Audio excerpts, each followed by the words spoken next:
안녕하세요. 오토교 김정민입니다.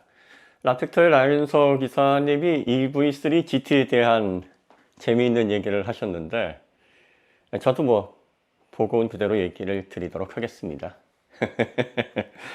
앞으로 그런 신차 관련해서 의견을 제시하는 그런 자리에 초대를 못 받는다고 해도 너무 무리하지 않은 선에서 제가 알고 있는 내용들을 좀 말씀을 드리도록 할게요. 라윤성 기사님이 굉장히 조심스럽게 말씀을 하셨는데 그거 맞는 정보입니다. EV6 GT가 처음부터 기획이 된 게 맞아요. 결정적인 게 뭐냐면 이 P 시스템 그 구조를 보시면은 이게 상당히 재밌습니다. 기존의 아이오닉5는 모터 그리고 감속기 인버터 이런 구조였어요. 그래서 거의 스퀘어 구조였잖아요. 근데 EV3 모터는 옆으로 쭉 펼치는 높이를 상당히 낮춘 구조입니다. 인버터가 왜 이런 식으로 옆으로 붙었을까요?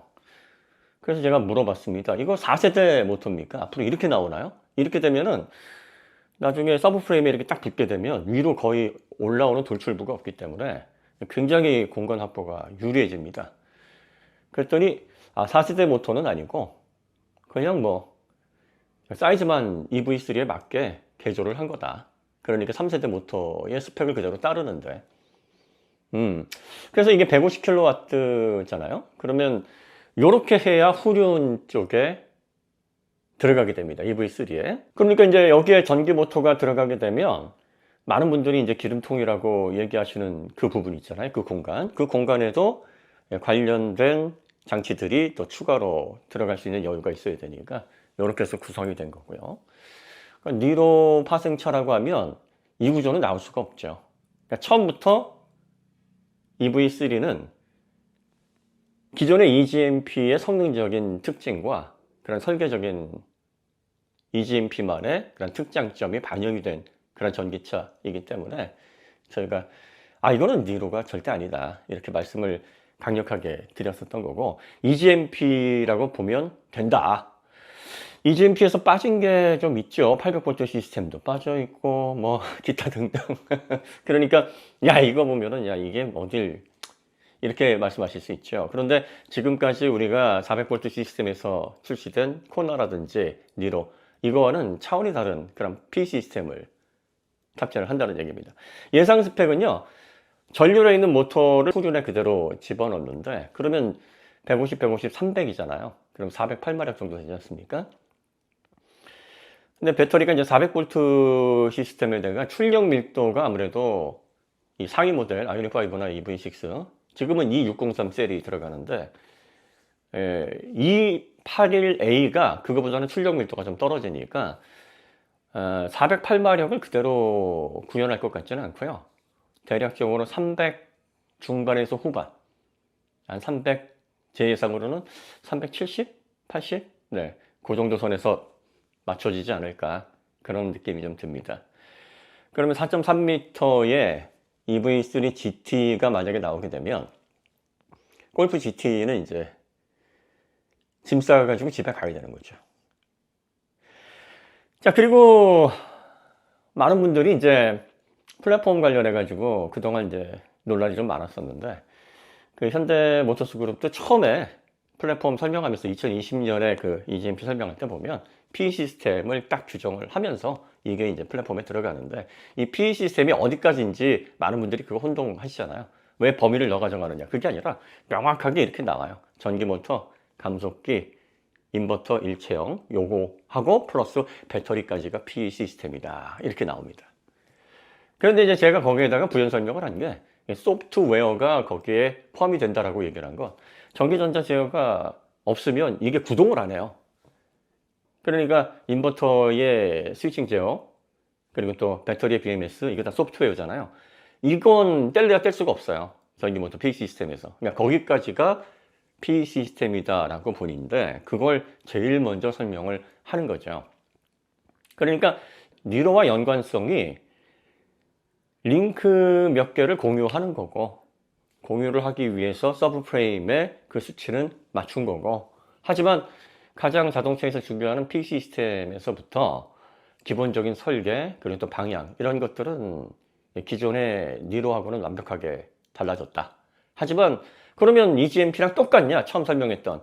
이제 이게 문제인 거죠. 네, 그래서 부족한 부분과 달라져서 완전히 바뀐 부분을 딱 놓고서 리스트로 놓고 보면 EGMP에 훨씬 더 가까우니까 EGMP가 맞다라는 게 저희 주장인 거예요.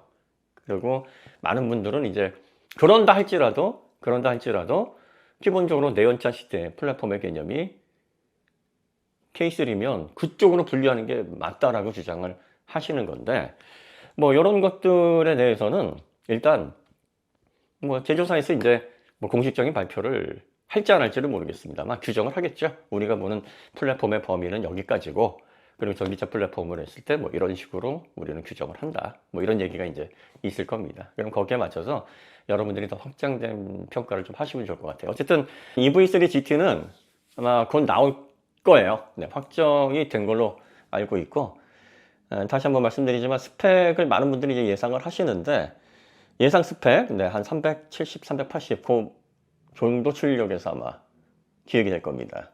듀얼 모터 기반으로 해서 모터의 PE 시스템을 기존의 3세대에서 완전히 EV3에 맞게 새로 설계를 했고, 그걸 통해서 듀얼 모터 구성을 통한 4륜 구동을 구현해 놨고, 그리고 또 차체 설계도 그에 맞게 다 만들어져 있고, 출시 시기는 제 예상으로 내년 상반기 정도에 발표가 되지 않을까 싶어요.